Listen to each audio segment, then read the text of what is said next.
Percaya atau enggak, kehancuran bisnis lo disebabkan oleh diri lo sendiri. Lo nggak percaya? Ayo kita bahas bersama.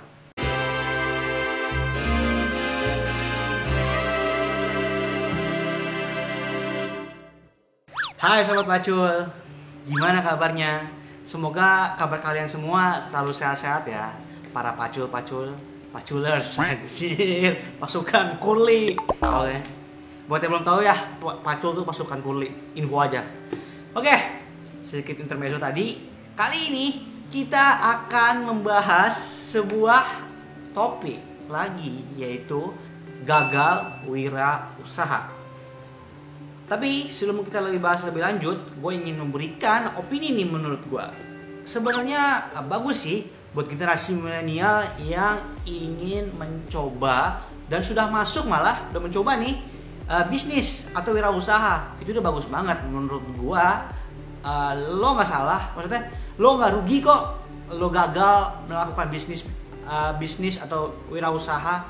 Karena apa? Karena lo bisa tahu gitu, lo bisa tahu oh gini ya rasanya gagal, oh gini ya penyebabnya apa aja kegagalannya, dan juga lo jadi tahu nih apa, oh jadi banyak hal ya yang perlu gue pelajari.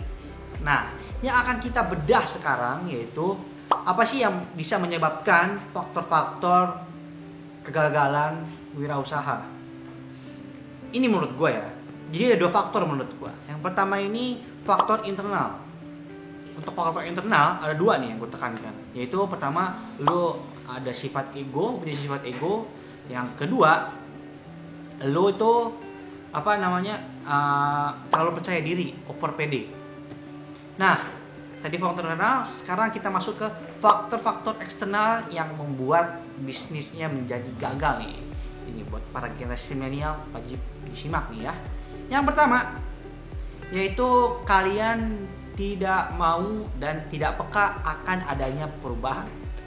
Jadi ini menurut gua bisnis itu bersifatnya dinamis. Jadi akan banyak sekali sebuah perubahan atau gerakan-gerakan yang kita nggak tahu. Misalnya ada tiba-tiba ada sebuah tren baru apa gitu yang tiba-tiba meledak dan kita tidak paham dan kita tidak mau mengikuti, bahkan ego lu, gue tetap stay in here gitu, gue nggak mau, gue ingin melawan arus ibaratnya. Ya itu sih, ya gue sayang banget sama, gue bukan sayang, cinta nih, maksudnya gue disayangkan lah maksudnya ke lu nya nih. Jangan sampai lo nggak sadar gitu akan adanya perubahan bisnis. Nah, poin kedua yaitu lo tidak konsisten. Nah, ini dia faktor-faktor eksternal yang menurut gue juga penting nih, itu tidak konsisten. Padahal konsisten itu is the key. Konsisten itu adalah kuncinya. Banyak banget yang membuat kenapa tidak konsisten. Sebenarnya tidak konsisten itu ada dalam banyak hal. Dalam hal produk, dalam hal pelayanan, dalam hal misalnya ada pengiriman, dalam hal packing gitu ya. Poin ketiga yaitu selalu membandingkan dengan kompetitor lain. Gue sebenarnya juga pernah lah, yang namanya kita ini sebagai generasi milenial ya, pastilah merasakan gitu, ih tuh bisnisnya bagus ya, kok bisa ya kayak gitu. Pasti ada rasa gitu, gue juga nggak munafik, gue juga pasti ada rasa begitu. Cuman makin kesini, gue ada sebuah quotes mungkin ya, yaitu stay foolish, stay hungry gitu. Jadinya tetaplah merasa bodoh dan tetaplah merasa lapar akan adanya ilmu, terutama di ilmu wirausaha nih. Ya jangan jadikan insecure itu sebagai penghancur kita gitu. Jadikan kalau kalian ini tuh mindset kalian tuh harus dirubah. Kok bisa ya begini ya? Kok dia bisa ya? Tokonya bagus gini ya? Kok bisa ya produknya terjual sebanyak itu? Nah itulah jadikan sebagai kalian tuh riset lebih mendalam kenapa bisa gitu, why dan why. Nah itu. Nah by the way sebelum kita lanjut, kalian ada nggak sih misalnya nih kalian punya bisnis dan kalian gagal. Kalau boleh tahu nih, kalian bisa share deh di bawah nih, kalian tuh pernah berapa kali bikin bisnis dan berapa kali gagal, dan pernah berhasil dan bisnis apa gitu. apa aja deh mengenai tentang cerita kalian mengenai wirausaha atau gagal wirausaha, silakan ditaruh di kolom komentar ya. Nanti kita diskusi bersama. Kita akan membahas wirausaha, apa aja sih arti wirausaha itu. Nah, tapi biar lo lebih detail, sebenarnya gue udah lebih dijelasin lebih detail di video terpisah. Nah, di sini ya linknya. Dan sekarang kita akan bahas sebenarnya yaitu perusahaan yang gagal startup, perusahaan startup lebih tepatnya yang gagal bersinar di Indonesia. Salah satunya ini sebenarnya perusahaan besar nih. Perusahaan besar berasal dari Jepang. Yaitu mungkin kalian tahu kalau fans bola nih, fans Barca, Rakuten. Gue jelasin dulu ya buat yang belum tahu. Rakuten itu adalah bisnis e-commerce. Jadi dia menjual ya e-commerce lah, kayak fashion dan lain, sama kayak Tokopedia dan Shopee gitu. Cuman dia berasal dari Jepang. Sebenarnya Rakuten itu sekarang udah di global ya, di berbagai macam benua tuh ada Rakuten. Cuman waktu tahun 2016 dia akhirnya masuk ke Indonesia dan sempat bekerja sama dengan MNC. Kalau kita lihat dari artikel ini, Rakuten itu sempat memiliki saham di Indonesia itu 51% dan 49%-nya dimiliki oleh MNC Group. Nah, tapi sangat disayangkan perusahaan Rakuten hanya bertahan umurnya 5 tahun di Indonesia. Dikarenakan ya mungkin dikarenakan konsep kali ya, konsep toko atau konsep bisnisnya itu kurang masuk buat segmen market di Indonesia. Itulah satu contoh perusahaan startup yang gagal bersinar di Indonesia.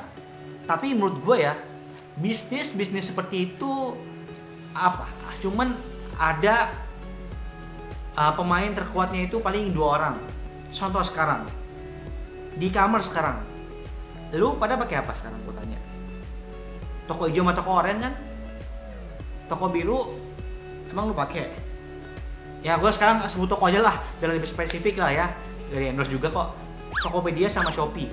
Ini di 2 terbesar. Kalau lo nggak percaya, lo bisa cari di Google toko online, perusahaan e-commerce yang terbesar di Indonesia.